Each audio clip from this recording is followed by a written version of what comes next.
నమస్కారం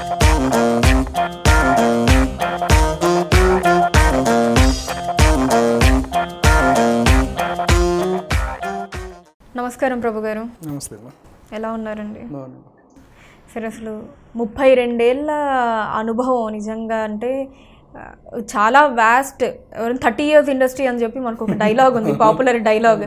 మీరు 32 years industry అయ్యారు ప్రస్తుతం వరకు. అయితే ఇన్నేళ్ళు నాకు తెలిసి ఎన్నో వేలు అనుకుంటా, వందలు కూడా కాదు, ఎన్నో వేల ఇంటర్వ్యూలు, ఎన్నో ఒక ప్రతిష్టాత్మకమైన పొజిషన్లలో పదవుల్లో మీరు పనిచేసి వచ్చారు. మీకు ఎప్పుడైనా సరే ఇన్ని వేల ఇంటర్వ్యూలు ఇలా సేకరించటాలు, ప్రతి ఒక్కరిని వాళ్ళ గురించి తెలుసుకోవటాలు, సమాచారాలు, ఇంటర్వ్యూలు రాయటాలు, ఇదంతా ఎప్పుడైనా ఒక దశలో ఎప్పుడైనా కొంచెం బోర్గా అనిపించిందా ప్రభు గారు మీకు? ఇప్పుడు అసలు యాక్చువల్గా నేను ఈ జర్నలిజంలోకి రావటం అనేటువంటిది నాకు నా ప్రమేయం లేకుండానే, పెద్ద ఇంట్రెస్ట్ లేకుండానే, అవగాహన లేకుండానే వచ్చాను.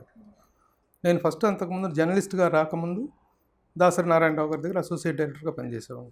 దాసరి నారాయణరావు గారి ప్రతిష్టాత్మక చిత్రాలు విశ్వనాథ నాయకుడు, బ్రహ్మనాయుడు, నేనే రాజు నేనే మంత్రి, బ్రహ్మపుత్రుడు, ప్రజానాయకుడు, ఇలా కొన్ని సినిమాలకు ఆయన దగ్గర అసిస్టెంట్గా, అసోసియేట్గా పనిచేసి అప్రెంటిస్గా స్టార్ట్ అయ్యి చేసిన తర్వాత కొంతకాలానికి ఈ సినిమాలకు దాసరి నారాయణరావు గారు అంటే అప్పట్లో ఎంత బిజీగా ఉండేవాళ్ళు, ఎంత ఆక్యుపైడ్గా ఉండేవాళ్ళు అందరికీ తెలిసిన విషయం. ఐఎమ్ టాకింగ్ అబౌట్ 86, 85, 86 ఆ ప్రాంతంలో. ఆ టైంలో ఒక సినిమా తర్వాత మళ్ళీ ఒక సినిమా రావడానికి టైం పట్టేది. ఈ లోపల ఖాళీగా ఉండాల్సి వచ్చేది. ఖాళీగా ఉండటము ఒక సందర్భంలో మనీ ఆర్డర్ వచ్చి, ఇంటి దగ్గర నుంచి మనీ ఆర్డర్ వచ్చే లోపు భోజనానికి కూడా ఇబ్బంది పడే పరిస్థితి ఉండేది. అలాంటి స్థితిలో ఒకరోజు ఆయనతో పాటు ఉదయం ఆఫీస్కి వెళ్ళాను. అక్కడ ఉదయం ఆఫీస్లో మాకు తెలిసిన ఒక అమ్మాయి పనిచేస్తుంది. ఇట్లా శివరంజనిలో రిపోర్టర్ పోస్ట్ కాలేదు. అప్పుడు ఉదయం పత్రిక, శివరంజని పత్రిక దాసరి నారాయణరావు గారి హయాంలోనే ఉన్నాయి.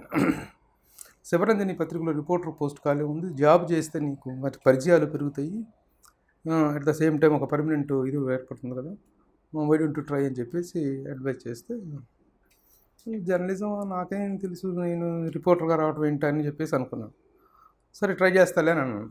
ఒకరోజు దాసరి నారాయణ గారు నేను కారులో వెళ్తున్న టైంలో ఇక ఆ అమ్మాయి చెప్పిన మాటలు గుర్తుకొచ్చి, సార్ ఇప్పుడు ఎట్లా సినిమాలు లేవు, ఖాళీగా ఉంటున్నాను సార్, శివరంజనిలో రిపోర్టర్ పోస్ట్ ఖాళీ ఉందంట సార్, నేను చేస్తాను సార్ అన్న. ఓహో ఏం చదివారా అన్నారు. బిఏ లిటరేచర్ చేశారు సార్. ఓకే వెళ్ళి జాయిన్ అవ్వ, నేను చెప్పానని చెప్పు అన్నాను. వెళ్తే అక్కడ వాళ్ళు ఇంటర్వ్యూ చేశారు. తోటకూర రఘు గారిని, ఆయన ఎడిటర్. ఇంటర్వ్యూ చేశారు. ఇంటర్వ్యూ చేసి ఏమైనా రాయగలవా, నీకు రాసే ఇది ఉందా అన్నారు. ఏదైనా ఒక ఆర్టికల్ రాయి అన్నారు. ఏం రాస్తామంటే, ఏం రాయమంటారండి? ఏదో ఎవరి మీదనో ఒకరి మీద ఒక ఆర్టికల్ రాయి, అక్కినేని గారి మీద రాయి అన్నారు. అక్కినేని గారి మీద ఒక ఆర్టికల్ రాసిచ్చా. ఒక హాఫ్ అన్ అవర్లో అక్కడే కూర్చొని రాసిచ్చా. ఆయన చదివేసి, ఇంతకుముందు ఆయన ఎక్స్పీరియన్స్ ఉందా అని. అసలు ఏం లేదండి, ఇది ఇస్ ద ఫస్ట్ టైం నేను ఒక పెన్ పెట్టి ఒక ఆర్టికల్ రాయటం. ఇంత బాగా ఎట్లా రాసావయ్యా, చాలా బాగుంది, you are appointed. That was my first appointment in Sivaranjani in 1988. ఆ 88లో జర్నలిస్ట్గా అలా కెరీర్ స్టార్ట్ చేసిన తర్వాత ఇక అదొక మేనియా అయిపోయింది. ఫిలిం జర్నలిజంలో నేను చేరిన within a no time, Prabhu ఎక్కడ, పెద్ద పెద్ద ప్రముఖులందరూ కూడా ప్రభు లేకుండా ప్రెస్ మీట్ అంటే రానివ్వండి, లెట్స్ వెయిట్ ఫర్ ప్రభు అనేసి ప్రతి ప్రెస్ మీట్ కూడా my presence was a must and should అన్నట్టుగా మా ఇండస్ట్రీలో నా పాపులారిటీ కానీ, నా పేరు కానీ, మీడియాలో కానీ, ఆ విధంగా within a no time నేను జర్నలిస్ట్గా చేరిన 1.5-2 yearsలోనే నేను journalist union, film critics association general సెక్రటరీగా యునానిమస్గా ఎన్నికయ్యా. అంత ఫాస్ట్ మూమెంట్ ఉండేది నా ఇదిలో జర్నలిస్ట్ కెరీర్. అప్పుడు నేను రాసే ఆర్టికల్స్ కానీ, నేను చేసే ఇంటర్వ్యూస్ కానీ బాగా సెన్సేషన్ అయిపోయింది. ఆ విధంగా ఐ గాట్ పాపులారిటీ. అలా ఒక ఎడిక్షన్ అయిపోయింది జర్నలిజం అనేటువంటిది. ఆ జర్నలిజం నుంచి వచ్చేటువంటి కిక్ అనేటువంటిది, ముఖ్యంగా ఫిలిం జర్నలిజం అనేటువంటిది ఇస్ అన్ ఎంటర్టైనింగ్ జర్నలిజం. దాంట్లో ఉన్నటువంటి ఆ కిక్ని సినిమాలు చూడటం, రివ్యూలు రాయటం, ఆ స్టార్స్ని ఇంటర్వ్యూలు చేయటం, వాళ్ళతో చాలా క్లోజ్ ర్యాపోలో మూవ్ అవ్వటం, ఇదంతా చాలా కిక్గా అనిపించేది. Enjoyed a lot. ఆ ఎంజాయ్మెంట్ ఇప్పటికీ 30 years అయినా సరే, 32 years దాకా సరే, ఫిలిం జర్నలిజం అనేటువంటిది ఈ మధ్యలో ఇంకా చాలా జరిగినాయి. ఈ 32 years ఆఫ్ జర్నీలో ఇంకా బోల్డ్ అని ఇన్సిడెంట్స్, బోల్డ్ అని అవార్డ్స్ రావటం, that is how my journey. నిజంగా అన్నీ ఒకసారి నెమరు వేసుకుంటే ఇంకా ఒక జర్నలిస్ట్గా మీరు సాధించినంత మేబీ ఇంకో జర్నలిస్ట్ ఈ స్పాన్ ఆఫ్ టైంలో సాధించలేరనే చెప్పుకోవాలి. అంటే మీరు ఉన్న పొజిషన్స్ కావచ్చు, మీరు చేసిన వర్క్స్ కావచ్చు, ఇన్ని ఇయర్స్ ఆఫ్ జర్నీ. సాధించలేరంటే మనకంటే గొప్ప జర్నలిస్ట్ లేరని కదా, మహామౌలు ఎంతోమంది ఉన్నారు. నేను ఆదర్శంగా తీసుకొని మేము ఎవరి సినిమాలు చూసి అయితే రివ్యూలు చదివి అయితే సినిమాలకు వెళ్ళే వాళ్ళు అయ్యే గుడిపూడి శ్రీహరి గారు కానీ అట్లా పెద్ద పెద్ద వాళ్ళు, జింటూరు వెంకటేశ్వరరావు గారు ఆ రోజుల్లో అట్లా పెద్దలు చాలామంది ఉన్నారు. వాళ్ళందరి ఇన్స్పిరేషను, వాళ్ళందరి ఫుడ్ స్టెప్స్లో ఉన్నటువంటిది ఒక పార్టీ. అయితే నాకేంటి జరిగిందంటే విత్ ఇన్ ఏ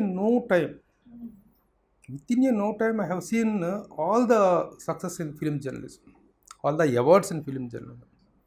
ఒక బెస్ట్ జర్నలిస్ట్గా నంది అవార్డు కానీ, అలాగే ఈ అసోసియేషన్ పదవులు కానీ, ఒక జనరల్ సెక్రటరీగా, ఒక ప్రెసిడెంట్గా, ఫిలిం క్రిటిక్స్ అసోసియేషన్ ప్రెసిడెంట్గా, నంది అవార్డు విన్నర్ గాను, నంది అవార్డు కమిటీ మెంబర్ గాను, అట్లాగే ఇక చాలా పోస్టులు, సెన్సార్ బోర్డు మెంబర్గా, తర్వాత 14th international film festival media committee చైర్మన్గా, ఇలా సో మెనీ పోస్ట్స్. అలాగే నన్ను సన్మానించని ప్రముఖ సాంస్కృతిక సంస్థలో నన్ను సన్మానించని, నాకు అవార్డు ఇవ్వని సంస్థ లేదు. వంశీ బర్కిల్ దగ్గర నుంచి యువకళావాహిని మొదలుకొని భరతముని అవార్డు కానీ, సినీ గోరి అవార్డు కానీ, ఇలాంటి అవార్డ్స్, చాలా అవార్డ్స్, ఆల్ ద ప్రముఖమైనటువంటి సినీ సాంస్కృతిక సంస్థలన్నీ నన్ను బెస్ట్ జర్నలిస్ట్ అవార్డుతో సత్కరించాను. ఇలా అందరితో కూడా ఒక మంచి రిలేషన్ ఉంటుంది కదా ప్రభు గారు. మీకు నాకు టాలీవుడ్లో ఉన్న అప్పటి సీనియర్ హీరోస్ దగ్గర నుంచి ఇప్పుడు వచ్చిన యంగ్ హీరోస్ వరకు అందరితో కూడా ఒక మంచి రిలేషన్ ఉంటుందా మీకు? ఈ విషయంలో నేను ఎంతవరకు ఎంత గొప్ప అదృష్టవంతునో చెప్తానండి. మామూలుగా ఇప్పుడు నేను వచ్చిన టైంకి చిరంజీవి గారు చాలా ఫైర్ బ్రాండింగ్లో ఉన్నారు. 1986, 87, 88 ఆ ప్రాంతంలో చిరంజీవి గారి పేరు చెప్తే ఆంధ్రదేశం అంతా ఉర్రూతలొగిపోయేది. అలాగే బాలకృష్ణ గారు, నాగార్జున గారు, వెంకటేష్ గారు, ఆ జనరేషన్ హీరోలతోటి ఒక అద్భుతమైన ర్యాపు. తర్వాత జనరేషన్ అయితే ఇది మనం ఏ టైంలో అయితే పనిచేస్తున్నామో ఆ టైంలో ఉన్న ప్రముఖులతో మనకు ఒక ర్యాపు ఏర్పడటం అనేటువంటిది మంచి లక్కీ. కానీ అంతకంటే ముందు ప్రముఖులందరితోటి నాకు అద్భుతమైన రిలేషన్స్. మహానటులు అక్కినేని నాగేశ్వరరావు గారితో, అక్కినేని నాగేశ్వరరావు గారిని ఇండస్ట్రీకి తీసుకొచ్చిన దుక్కిపాటి మధుసూదన్ రావు గారితో మీరు చెప్తే ఆశ్చర్యపోతారు. ఒకరోజు నేను Sivaranjani 89 I'm talking about this, అంటే నేను జర్నలిస్ట్ అయిన 1.5 year 2 years. ఒకరోజు ఆఫీస్కి ఫోన్ వచ్చింది. సార్ దుక్కిపాటి మధుసూదన్ రావు గారు అంటే లైన్లో, దుక్కిపాటి మధుసూదన్ రావు గారు లైన్లో ఉంటుంటే షాక్ నేను. సార్ నమస్తే అండి అన్న. ప్రభు గారు మీతో కొంచెం మాట్లాడాలి, మీరు రాగలరా, నన్ను రమ్మంటారా అన్నాడు. మీరు రావటం ఏంటి సార్, దుక్కిపాటి మధుసూదన్ రావు గారు అంటే ఏంటి అసలు?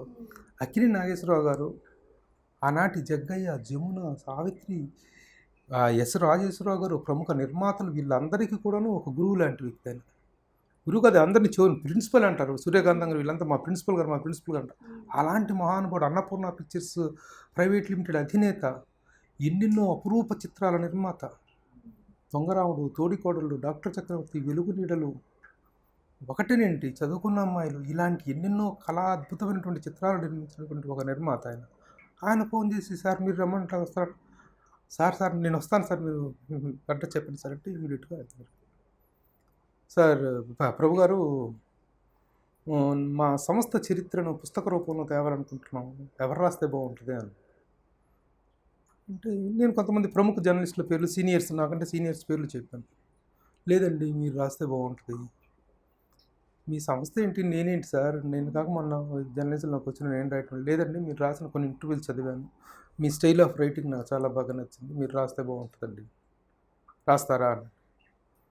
మీరు అంత అవకాశం ఇస్తే నేను రాయకుండా ఎట్లా అంటే రాస్తాను సార్ అని.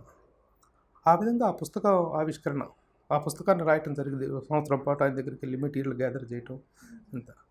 ఆ పుస్తక ఆవిష్కరణ సభ రవీంద్ర భారతిలో జరిగింది 1993 August 11th. డయాస్ మీద ఎవరెవరు ఉన్నారో చెప్తాను. అప్పటి ముఖ్యమంత్రి కోట్ల విజయభాస్కర్ రెడ్డి గారు ముఖ్య అతిథి, సభాధ్యక్షుడు డాక్టర్ సి నారాయణ రెడ్డి గారు, డయాస్ మీద రామానాయుడు గారు, జగ్గయ్య గారు, అక్కినేని నాగేశ్వరరావు గారు, దుక్కిపాటి మధుసూదన్ రావు గారు, అప్పటి డీజీపీ రావు గారు, అల్లు రామలింగయ్య గారు, జమున గారు, ఇంతమంది ప్రముఖులు డయాస్ మీద, వాళ్ళందరినీ వేదిక పిలిచారు. ఇప్పుడు పుస్తక రచయిత ప్రభుని వేదిక మీదకి పిలుస్తున్నాం అన్నారు. నేను వెళ్తుంటే ఈ సెక్యూరిటీ గార్డులు అది వినకుండా ఈడెవడు వాళ్ళు అక్కడ ఉన్న వాళ్ళందరూ మహామహులు మహానుభావులు, వాడు ఈడెవడు పైకి వస్తున్నాడని చెప్పేసి నన్ను ఆపేశారు. ఏదో ఆటోగ్రాఫ్ కోసం ఫోటో కోసం వెళ్తున్నాను అనుకుని ఆపేశారు. ఆపేస్తే అప్పుడు మధుసూదన్ రావు గారు సత్యనారాయణ పుస్తక రచయితని తీసుకొని వచ్చి నన్ను డైరెక్ట్గా సీఎం కోట్ల విజయభాస్కర్ రెడ్డి గారికి పరిచయం ఇతనేనండి పుస్తక రచయిత అంటే ఆయన షాక్. నువ్వంటాయా ఈ పుస్తకం రాసింది?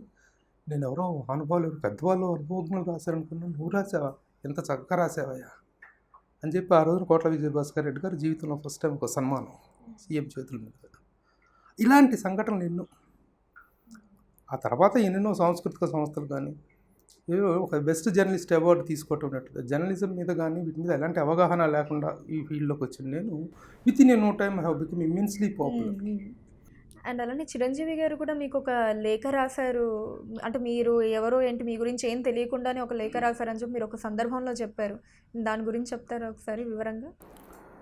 ఏంటంటే అండి, నిజంగా అదొక ఎగ్జైటింగ్ ఎక్స్పీరియన్స్.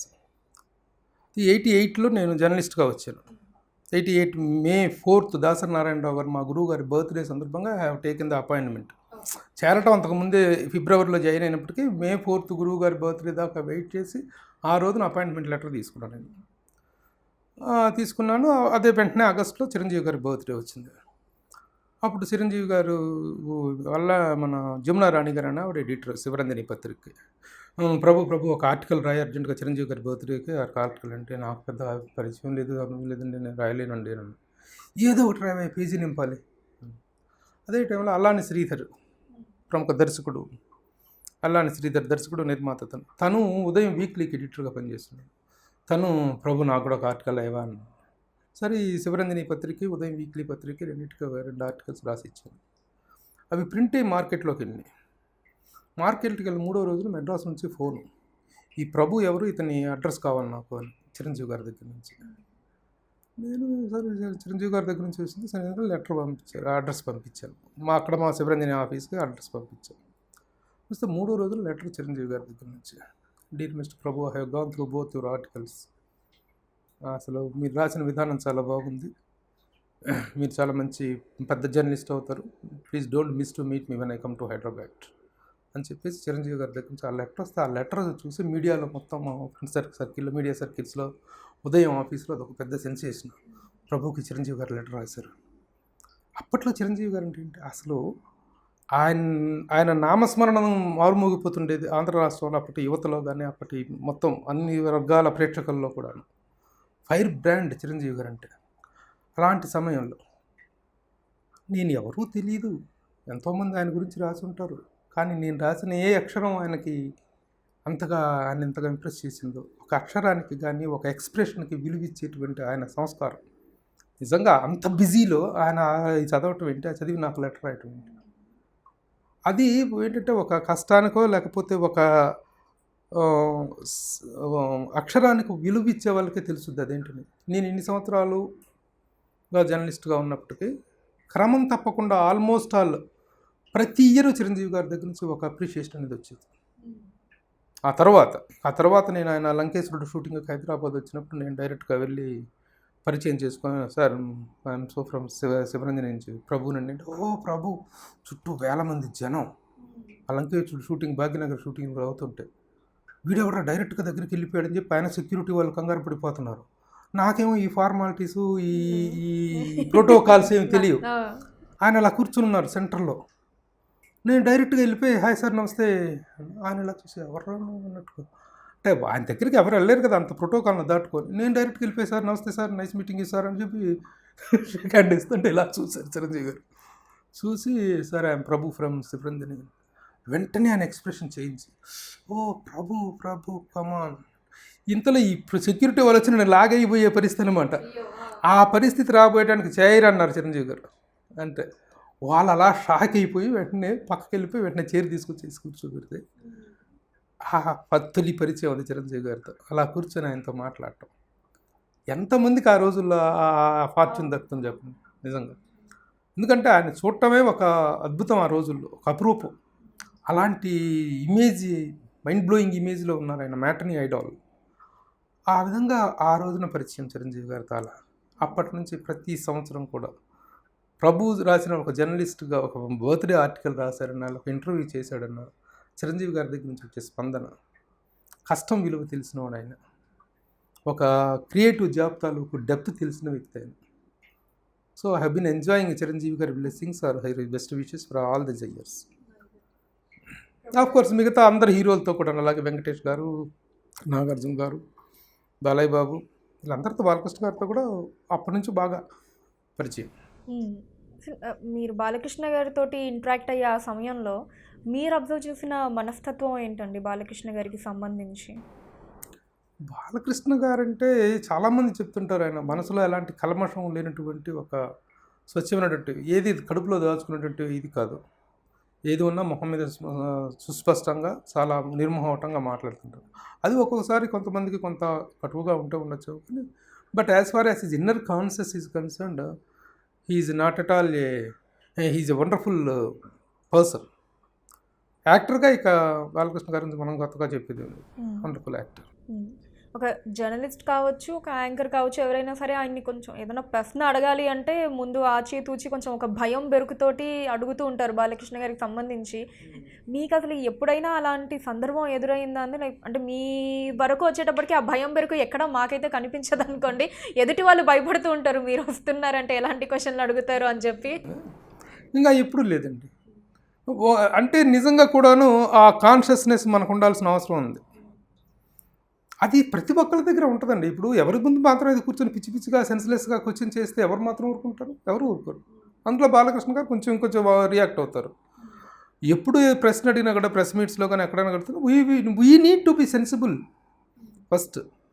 ఆయన ఏం రియాక్ట్ అవుతారని కాదు, ముందు మనం ఏం రియాక్ట్ అవుతున్నాం, మనం ఎంత సెన్సిబుల్గా క్వశ్చన్ చేస్తున్నాం అనేటువంటిది important.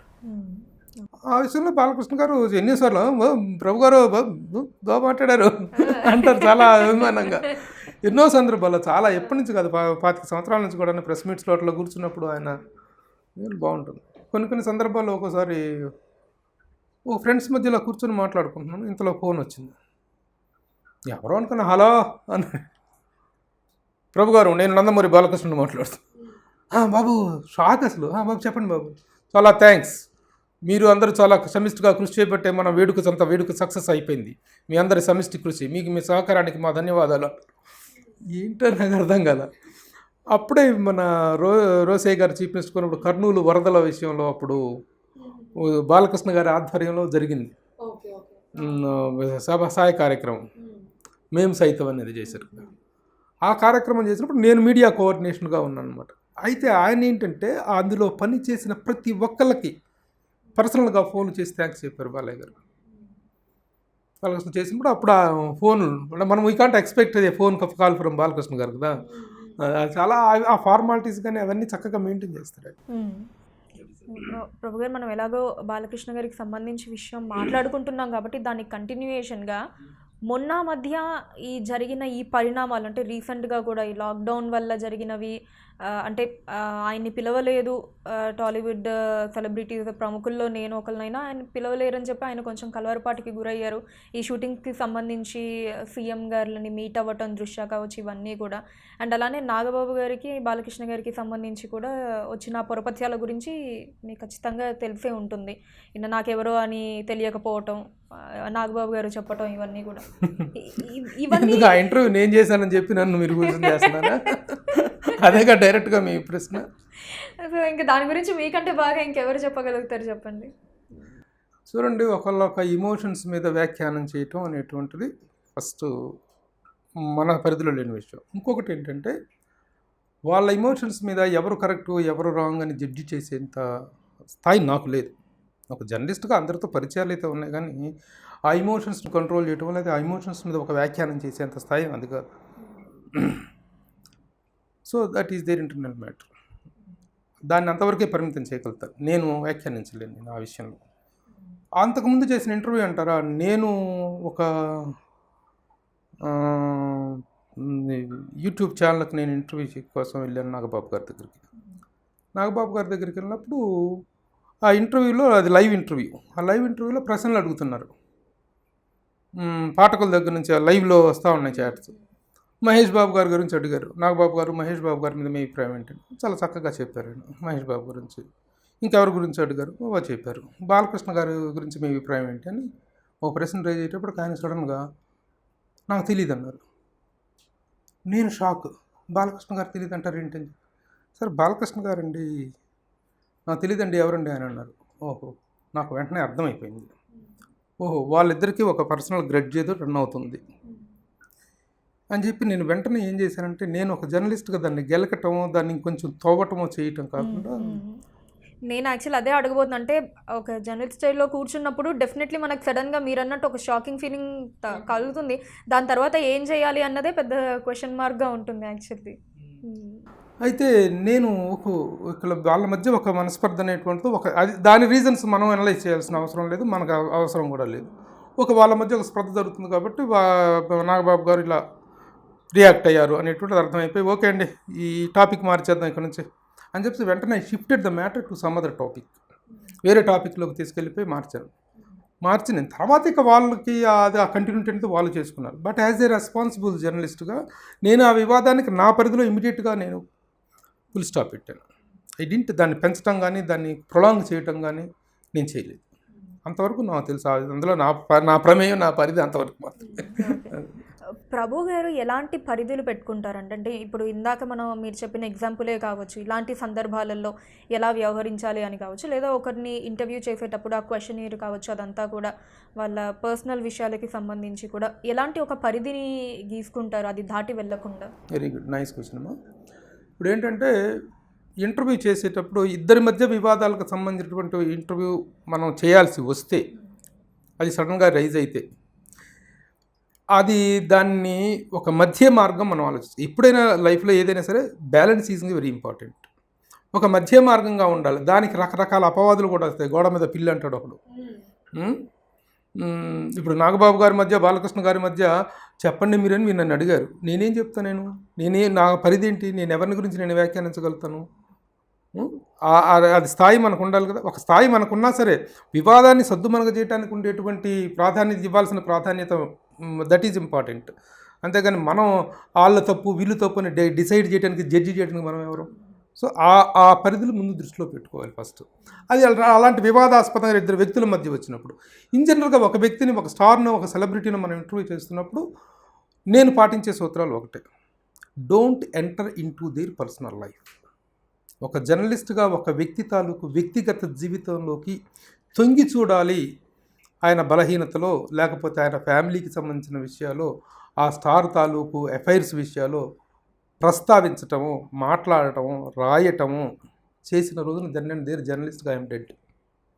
I never do that. ఎందుకంటే ఒక వ్యక్తుల తాలూకు వ్యక్తిగత భావాలను కానీ, భావావేశాలను కానీ, ఫీలింగ్స్ని కానీ ఎవరూ జడ్జి చేయరు. కాబట్టి 32 సంవత్సరాలలో ఏ రోజు నేను ఏ స్టార్ యొక్క వ్యక్తిగత జీవితంలోకి తొంగి చూడను. సినిమాల పరంగా తేడా వచ్చిందో, ఒక సినిమాకు రివ్యూ రాయాల్సి వచ్చిందో, అది ఎవరి సినిమా అయినా నేను వినుకోలేదు. ఎవరికి బయాస్డ్గా నేను రాయలేదు. సినిమా బాగలేకపోతే చిరంజీవి గారి సినిమాకి ఘాటైన రివ్యూలు రాసిన సందర్భాలు ఉన్నాయి. నేను ఇండస్ట్రీలో పెరగటానికి కారకులైన మా గురువు గారు దాసరి నారాయణరావు గారి సినిమాలను కూడా చీల్చి చెండాడిన సందర్భాలు ఉన్నాయి. చెండాడాను. దాసరి నారాయణరావు గారు, మీకు ఇలాంటి సినిమా అవసరమా అని డైరెక్ట్గా నేను ఆయనతో డైరెక్ట్గా మాట్లాడి ఆయన డైరెక్ట్గా రివ్యూలు రాసిన సందర్భాలు ఉన్నాయి. అక్కడ నేను కాంప్రమైజ్ అవ్వను. ఎవరినీ కేర్ చేయను. చాలా ఘాటుగా రాస్తాను. అది ఒక పరిధి. ఆ తర్వాత ఇంకొక ముఖ్యమైనటువంటి విషయం ఏంటంటే, ఇది సినిమా జర్నలిజం, ఎంటర్టైనింగ్ జర్నలిజం. ఒక సినిమా జర్నలిజంలో ఒక రివ్యూ రైటర్గా ఒక జర్నలిస్ట్ తన నిష్పాక్షికతను కానీ, తన బాధ్యత కానీ నిర్వర్తించగలిగేటువంటి సందర్భాలు రెండు ఉంటాయమ్మా. ఒకటి, సినిమా రిలీజ్ అయిన తర్వాత రివ్యూ రాసేటప్పుడు ఆ సినిమాలో ఏదైనా అనౌచిత్యాలు, సినిమా బాగలేదనే దాన్ని కూడా నేను అంత ఘాటుగా తీసుకుని, దాంట్లో ఏమైనా అనౌచిత్యాలు ఉంటే, అంటే నా సభ్య అశ్లీలతలు ఉంటే, వాటిని ప్రశ్నించడంలో నేను ఎప్పుడూ వెనుకాడలేదు. అలాగే బాగున్న సినిమాలను అద్భుతంగా ఆకాశానికి ఎత్తేసేసి అభినందించడం నేను ఎప్పుడు వెనుకాడలేదు. ఎలాంటి వ్యక్తి అయినా సరే. నేను మీకు ఓపెన్గా చెప్తున్నాను, దిల్ రాజు గారు అంటే మాకు బిగినింగ్లో చిన్న, ఎందుకంటే ఆయన ఒక యాంగిల్ ఆఫ్ ఇదిలో ఉండేవారు వ్యక్తి. నాకు పర్సనల్గా ఎందుకు చాలా గర్వంగా ఉంటాడే అనిపించేది, నిజంగా చెప్తున్నా. కానీ ఆయన తీసిన సినిమాలు ఏంటి? ఆ మాత్రం గర్వం లేకపోతే ఆయన ఎందుకు? అలాంటి విజయాలు సాధించినటువంటి వ్యక్తికి ఆ మాత్రం ఉండదా అనేటువంటి ఒక తర్వాత ఫీలింగ్తో ఆయన సినిమాల గురించి మళ్ళీ ఆయన సినిమాల్లో కూడా మళ్ళీ తేడా వచ్చినప్పుడు వాయించి వదిలిపెట్టిన సందర్భాలు ఉన్నాయి. జగడం లాంటి సినిమాలకు ఘాటైన రివ్యూలు రాసిన సందర్భాలు ఉన్నాయి.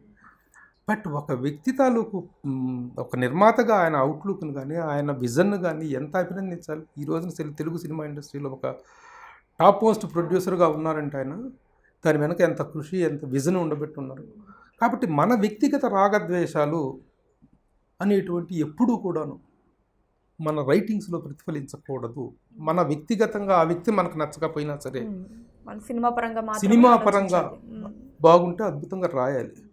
వ్యక్తి మనకు విపరీతమైన సన్నిహితుడు, మిత్రుడు, స్నేహితుడు, ప్రాణ స్నేహితుడు అయినా సరే సినిమా విషయంలో వస్తే తేడా వస్తే రాయటంలో నేను ఏమాత్రం వినపడను. That is my policy as a journalist. I maintain this for all these 32 years in my career. Okay Prabhu గారు, మీరు ఇందాక చెప్తూ ఉంటే నాకు ఒక ఆలోచన వచ్చింది. అంటే మీరు ఇందాక చెప్పారు అది ఏ సినిమా అయినా ఆఖరికి గురువుగారు దాసరి గారి సినిమా అయినా సరే నేను చీల్చి చెండాడిన పరిస్థితులు ఉన్నాయి అని చెప్పి. అలాంటప్పుడు ఎవరు మీకు ఫోన్ చేసి తిట్టడాలు కావచ్చు, కోపడ్డాలు లాంటివి ఎప్పుడు ఏం జరగలేదా అండి? కొన్ని సందర్భాల్లో ఒక బాధపడ్డటువంటి సందర్భాలు ఉన్నాయి కానివ్వండి. ఎందుకంటే నా రైటింగ్స్లో ఎస్ వీడు రాసింది కరెక్టే, క్వశ్చన్ లెస్ క్రిటిసిజం, ఎస్ అతను రాసిన దాంట్లో తప్పే ఉంది నిజమేగా అని అనుకోబట్టి నన్ను ఇండస్ట్రీ సంవత్సరాలు నేను రాసిన రివ్యూస్, నేను రాసిన ఘాటైన రివ్యూస్, మామూలు రివ్యూస్ రాయలా, చాలా ఘాటైనటువంటి రివ్యూలు రాశా. తర్వాత ఇప్పుడు ఆ రివ్యూస్ చదువుకుంటుంటే ఏంటి ఇంత స్ట్రాంగ్ రివ్యూస్ రాశాను ఏంటని నాకే ఇప్పుడు అనిపిస్తుంటుంది. కానీ వాటిలో ఉన్నటువంటి నిబద్ధతని మాత్రమే పరిగణలోకి తీసుకున్నాను. నన్ను ఎవరు ఇండస్ట్రీలో ఎవరు కూడా రాసి కరెక్టే కదా వాట్ ఈజ్ రైట్ అనేటువంటి ఇదిలో ఉన్నారు. కొంతమంది ఎదురుపడి సరదాగా తిట్టిన వాళ్ళు ఉన్నారు. సరదాగా ఈవి సత్యనారాయణ గారు లాంటి వాళ్ళు, బుద్ధి లేదు నీకు ఏంటి ఆ రాతలు అనేవాడు. మీరు బుద్ధి లేకుండా మీరు సినిమాలు తీస్తే మేము రాస్తే తప్ప అన్నంత చనువు నేను మెయింటైన్ చేసుకోగలిగా. మీరు తీశారు కదా సినిమాలు, గొప్ప సినిమా కళాఖండాలు తీశారు, రాస్తే తప్ప అని అంటే భలేటోడి నువ్వు ఒకటి దొరికారా మాకు అన్నట్టు అంత చనువును అంత ఫ్రెండ్షిప్ను నేను మెయింటైన్ చేశాను ఇండస్ట్రీ ప్రతి ఒక్కళ్ళతో ఈవెన్ ఎవరినైతే విమర్శించానో వాళ్ళు కూడా. ఎందుకంటే వ్యక్తిగత విమర్శలతో వెళ్ళమమ్మా. ఇంకొక విషయం ఏంటంటే ఇండస్ట్రీ ప్రయోజనాలు, సినిమా ఇండస్ట్రీ ప్రయోజనాలు కానీ సినిమా ఇండస్ట్రీ తాలూకు డెకార్, ఇది కొన్ని వందల వేల కుటుంబాలు నివసిస్తున్నటువంటి ఒక అద్భుతమైనటువంటి వ్యవస్థ సినిమా అనేటువంటిది. ఒక సృజనాత్మకత, ఒక సాంకేతికత అనేటువంటి అద్భుతంగా మేళవింపబడినటువంటి ఒక అన్పారలల్ ఇన్స్టిట్యూషన్ సినిమా అనేటువంటిది. ఈ సినిమా తాలూకు రెస్పెక్ట్కి ఎవడు భంగం కలిగించినా ఎవడైనా నేను కేర్ చేయను. నేను రాసేస్తాను, నేను అటాక్ చేస్తానండి. నేను ఇంతకాలం ఒక కాంట్రవర్షియల్ జర్నలిస్ట్ అని పేరు నాకు. కొంతమంది ప్రముఖులు నన్ను రౌడీ జర్నలిస్ట్ అని చెప్పి, ప్రముఖంగా సినిమా వాళ్ళందరూ కూడా నన్ను రౌడీ జర్నలిస్ట్ అని చెప్పేసి ముద్రేసి ప్రేమగా అభిమానంగా రౌడీ జర్నలిస్ట్ అని పిలుచుకుంటారు.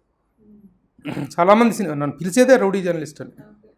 బట్ మై రౌడీజం అది నచ్చుతుందా అండి? ఆ బిరుదు మీకు నచ్చుతుందా అంటే ఒక పాజిటివ్ రౌడీజం. అదే పాజిటివ్ రౌడీజం అంటే మన ఇండస్ట్రీ ప్రయోజనాలని మనం అన్నం తింటున్న కంచంలో ఒక డ్రా చేస్తే ఊరుకోనండి.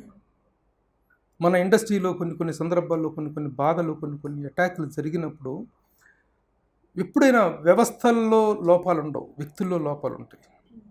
ఆ విధంగా సినిమా ఇండస్ట్రీని మొత్తాన్ని కలిపి తిట్టే వాళ్ళు ఉంటే నేను ఎన్నో సందర్భాల్లో ఎన్నో టీవీ డిస్కషన్స్లో డైరెక్ట్ అటాక్లు ఇచ్చిన సందర్భాలు ఉన్నాయి. Who are you to question the integrity of the decency of the film industry, నీకేం తెలుసు సినిమా ఇండస్ట్రీ గురించి మాట్లాడటానికి నీకు అని అటాక్లు ఇచ్చినటువంటి సందర్భాలు చాలా ఉన్నాయి.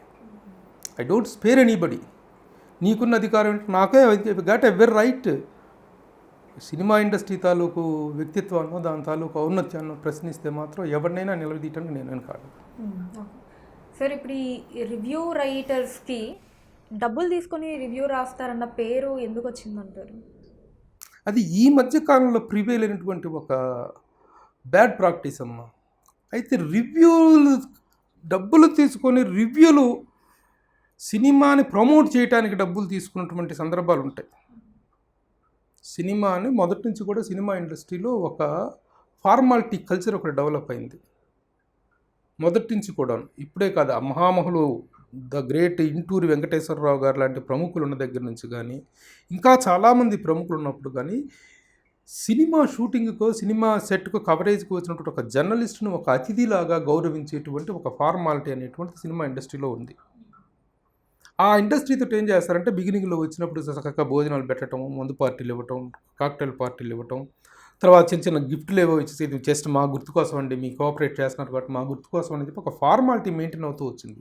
ఆ ఫార్మాలిటీ రకరకాలుగా రూపాంతరం చెంది తర్వాత కొంత ఈ గిఫ్టులు కొనిటాలు పోయి మీడియా పెరిగిపోయింది.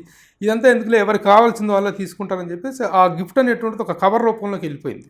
ఇది ఓపెన్గా మాట్లాడుకోవాల్సిన విషయం. ఇక్కడ ఏదో జర్నలిస్టులు అందరూ డబ్బులు తీసుకొని ఏదో చేసేస్తారనేటువంటి ఒక అభిప్రాయంలో చాలామంది ఉన్నారు. అది దాని తాలూకు ఒక చిన్న క్లారిఫికేషన్ ఏంటంటే, అది వీళ్ళు చేసే కోఆపరేషన్కి, ఎందుకంటే సినిమా ఇండస్ట్రీ జర్నలిజం అనేటువంటిది ఒక క్రైమ్ జర్నలిజం కాదు, లేకపోతే ఒక అవినీతి ఆరోపణలలో లేకపోతే కుంభకోణంలో వెలికి తీసేటువంటి జర్నలిజం కాదు. ఇట్ ఈస్ బేసికల్ the basic concept of the film journalism is entertaining journalism. కాబట్టి ఆ ఫార్మాలిటీ అనేటువంటిది రన్ అవుతుంది. అది తర్వాత మీరు చేసిన దీనికి ఇదిగోండి, ఇది అమౌంట్ ఉంచుకోండి అని చెప్పేసి ఇవ్వటం అనేటువంటిది జరుగుతుంది. అంతేకాని రివ్యూ కోసం, రివ్యూని ఇన్ఫ్లుయెన్స్ చేయడం కోసం డబ్బులు ఇస్తారా తీసుకుంటున్నారనేటువంటిది మాత్రం నాకు ఇప్పుడు తట్టని విషయం. ఏ రివ్యూ సినిమా తాలూకు ప్రమోషన్కి డబ్బులు ఇస్తారు, సినిమాల తాలూకు ప్రమోషన్కి ఈ వచ్చినటువంటి నెట్స్లో వీళ్ళు యాడ్ చేయటం కానీ లేకపోతే వీటికి కానీ కొంత కాంప్లిమెంటరీస్ ఇస్తారు. అదే జరుగుతుంది తప్ప రివ్యూలను ఇన్ఫ్లుయెన్స్ చేయాలి. మరి రివ్యూల్ని ఇన్ఫ్లుయెన్స్ చేస్తున్నారు అనేది నిజమైతే డబ్బులు తీసుకొని సినిమా జర్నలిస్టులు అందరూ పాజిటివ్ రివ్యూలు రాయాలిగా, మరి మా సినిమాని నాశనం చేస్తున్నారు అని వీళ్ళు ఎందుకు నెత్తినోరు కొట్టుకుంటారు? మరి ఏం లేకుండా ఆ పేరు ఎలా వచ్చిందంటారు? అడగండి, నేను అదే అడుగుతున్నాను. మీడియా మీద ఇదేస్తున్నారు.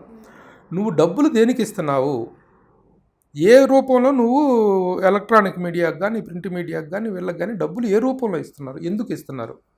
ఒకవేళ ఇస్తే మీ దగ్గర సినిమాలకు డబ్బులు తీసుకొని మీ సినిమాల రివ్యూలను కిల్ చేస్తున్నారు అనేటువంటిది నిజమైతే, అదే నిజమైతే మరి మీరు డబ్బులు ఇవ్వడానికి అర్థమేముంది? తీసుకొని కూడా మీరు కిల్ చేస్తున్నారుగా, అలాంటప్పుడు ఎందుకు ఇస్తున్నారు మీరు? అది కరెక్ట్ కాన్సెప్ట్ కాదు. ఈ సినిమా రివ్యూ అనేటువంటిది ఒక సినిమా తాలూకు ఒక సర్టిఫికెట్ లాంటిదా, లేకపోతే ఒక సర్టిఫికెట్ కూడా కాదు, ఒక అభిప్రాయం లాంటిది తప్ప ఈ డోంట్ కిల్ ద సినిమా అమ్మ. మంచి సినిమా ఇప్పుడు దిల్ రాజు గారు ఎవరికి ఇచ్చారని చెప్పేసి ఆయన సినిమాలకు అద్భుతమైన రివ్యూలు వస్తున్నాయి. వచ్చిన అన్ని సినిమాలకు, ఒక దిల్ రాజు గారిని కాదు మిగతా ఎవరి సినిమాలకైనా పాజిటివ్ రివ్యూలు వస్తే ఇది రాసినప్పుడు నువ్వు చుట్టమైపోతావు, ఇది బ్యాడ్ రివ్యూ రాసినప్పుడు, మంచి రివ్యూ రాసినప్పుడు చుట్టం అయిపోతావా? మంచి రివ్యూకి ఏమి ఇచ్చావని రాలేదు, మరి చెడు సినిమాకి కూడా రివ్యూ ఇస్తావు నువ్వు. దానికి కాంప్లిమెంటరీస్ ఇచ్చావు, దీనికి కాంప్లిమెంటరీస్ ఇచ్చావు. మరి ఇది బ్యాడ్గా ఉందని రాశారు, అది గుడ్గా ఉందని రాశారు అంటే దాని అర్థం ఏంటి? సినిమా క్వాలిటీయే ఇక్కడ స్పీకింగ్ కానీ it is not the complimentary what you have given. That is the relation. Sir, Dasari గారితో అన్నేళ్ళు, చాలా ఏళ్ళు మీ అనుబంధం. నాయలు కాదు, ప్రభు అంటే దాసరి నారాయణ గారు. దాసరి నారాయణ గారు అంటే ప్రభు. సినిమా ఇండస్ట్రీలో ప్రతి ఒక్కరికి ఇంప్రింట్ అయినటువంటి ఆయన పిఆర్ఓగా, ఆయన మనిషిగా. That is yes. అంటే అంతగా అలా జల్లవడానికి గల కారణాలు ఏంటంటే, అంటే మీలో దాసరి గారికి నచ్చే క్వాలిటీస్ ఏమేమి ఉన్నాయి? నేను అదృష్టం అంటానండి. ఎట్లాగంటే నేను అసిస్టెంట్ డైరెక్టర్గా అప్రెంటిస్గా విశ్వనాథ నాయకుడు సినిమాకి 1986లో నేను జాయిన్ అయ్యాను. ఆయన దగ్గర పనిచేసే అసిస్టెంట్ డైరెక్టర్స్ పేర్లు తెలుసుకోవడానికి ఆయనకు సంవత్సరాలు పట్టుద్ది. ఎందుకంటే ఆయన దరిదాపులకు కూడా ఎవరు వెళ్ళారు, ఈ అప్రెంటిస్ అనేవాడు. మధ్యలో అసోసియేట్లు, కో డైరెక్టర్లు, ఎగ్జిక్యూటివ్ డైరెక్టర్లు వీళ్ళందరూ ఉంటారు. వీళ్ళందరినీ దాటుకొని వెళ్తే కానీ ఆయన ఎవడవాడు ఎన్నో అసిస్టెంట్ వాడు అంటే వాడు 7వ అసిస్టెంట్ 8వ అసిస్టెంట్ అయి ఉంటాడు, అప్రెంటిస్ అనేటువంటి. కానీ నా అదృష్టం ఏంటంటే నేను చేరిన వారం రోజులకి 10 రోజులకి ఏడరా వాడాడే ఆ ప్రభుని పిలవండి, ఇది అంత చురుకుగా నా యాక్టివిటీ ఉండేది. ఆయన గుర్తింపు అంత గొప్పగా ఉండేది. చేరిన వారం 10 రోజులకే ప్రతి చిన్న విషయానికి అసిస్టెంట్ డైరెక్టర్ అంటే క్లాప్ బోర్డు పట్టుకొని లేకపోతే ఫైల్స్ పట్టుకొని ఆల్మోస్ట్ వాళ్ళ సెట్లో ఈ మూలలో ఉండటం తప్ప వాడికి అంతకుమించి సీన్ ఉండదు అప్రెంటిస్ అనేటువంటి వాడికి. కానీ ఒక అప్రెంటిస్గా చేరిన నేను ఆ తొలి సినిమాకే మొత్తం దాంట్లో స్టార్ క్యాస్టింగ్ ఎవరు? కృష్ణ గారు, కృష్ణరాజు గారు, శివాజీ గణేషన్ గారు, జయప్రద, ఇంకా ఎంతోమంది క్యాస్టింగ్ ఆ సినిమాకి. అంతమందితో సొంతంగా నేను ఒక్కడిని సింగిల్ హ్యాండెడ్గా డబ్బింగ్లు చేపిస్తాం, ఎడిటింగ్లు చేయిస్తాం. మొత్తం అంత పెద్ద సినిమాని ఇప్పటికి చెప్తే అంత costliest cinema Telugu cinema industry ఇప్పటికీ రాబోదు కూడా. 1986లోనే 2.5 కోట్ల రూపాయల భారీ బడ్జెట్తో తీసిన సినిమా. అంత పెద్ద సినిమాని నేను సింగిల్ హ్యాండెడ్గా అసిస్టెంట్గా నేను ఫినిష్ చేశాను. ఎందుకంటే మిగతా వాళ్ళ కో డైరెక్టర్లు, అసోసియేట్స్ అందరూ వెళ్ళిపోయారు. 1.5 సంవత్సరం పాటు నడిచింది ఆ సినిమా. అయిపోతే అంత ఇదిగా నేను చేశాను.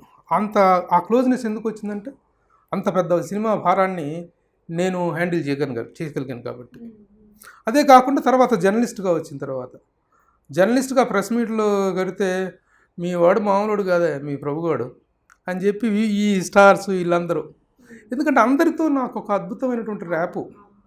అక్కినేని నాగేశ్వరరావు గారు ఎంత అభిమానంగా మనం ఊహించగలం, అక్కినేని నాగేశ్వరరావు గారితో కూర్చొని మనం ఒక డ్రింక్ పార్టీలో షేర్ చేసుకోగలమని. అసలు నేను ఫస్ట్ టైం ఆయన కాక్టైల్ పార్టీ ఇచ్చినప్పుడు వద్దు సార్ అన్న, నేను తాగవా అన్నాడా, వెళ్ళేది సార్ అన్నా అన్నారు మా ఫ్రెండ్స్ అందరూ.